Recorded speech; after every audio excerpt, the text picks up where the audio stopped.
Tama. Tama.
So, ito siya.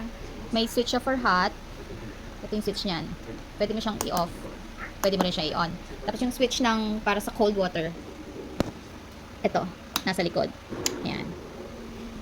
And then, ito naman, yung para sa hot, warm. Ito naman yung sa cold water. So, ilang watts pa to?